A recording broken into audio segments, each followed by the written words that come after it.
We just introduced what a proof is in the previous lecture. Now we ask what is a theorem. A theorem is a statement that can be proven to be true. Right?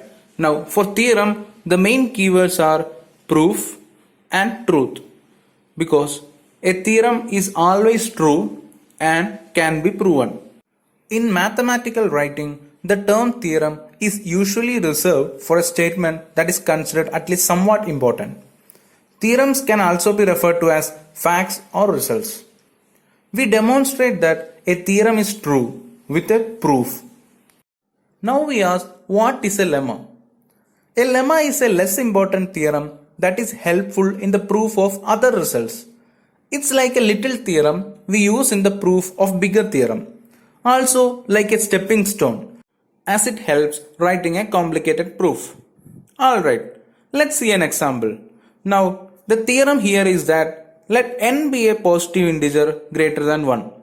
Then n has a unique expression n equal to p1 raised to l1 into p2 raised to l2 and so on pr raised to lr. For primes p1, p2 up to pr, where p1 is less than p2 and so on, and positive integers l1, l2 up to lr.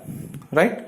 Now we have to show that n is like having a unique expression, right, in this format where all pi's are prime numbers, right? And now in the proof we use this lemma where it states that every positive integer n greater than 1 can be expressed as product of prime numbers. And hence if we prove this lemma, then it is clear that now we only need to focus on the uniqueness part, because already we can write n as product of some pi's where pi's are prime numbers, right? Now we need to focus on the uniqueness part. Here lemma is acting as a helper, right, to prove this theorem. The dividing line between lemmas and theorems is not clear cut.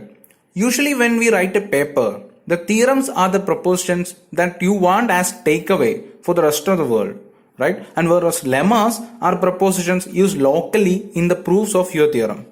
Now, what is an axiom? An axiom is a statement that we assume to be true. Now, typical examples include x plus y equal to y plus x and x plus y plus z equal to x plus y plus z and so on. These are some typical examples we use when we consider statements on real numbers. What is a corollary?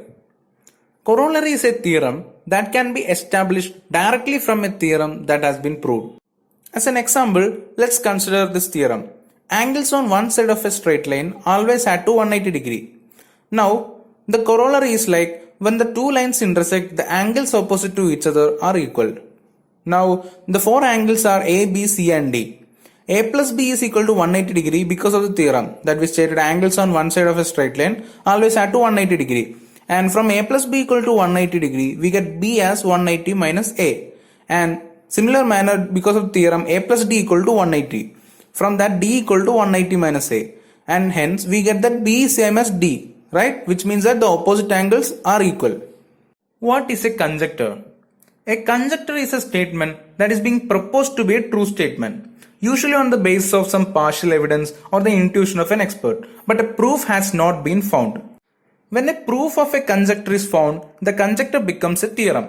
For example, consider the Goldbach conjecture. It's a famous conjecture.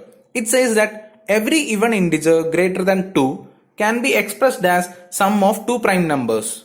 And we can see many evidence for this. For example, we see that 4 is 2 plus 2, 6 is 3 plus 3 and 64 is 23 plus 41 and so on. But it is still unsolved. Many times conjectures are shown to be false, so they are not theorems.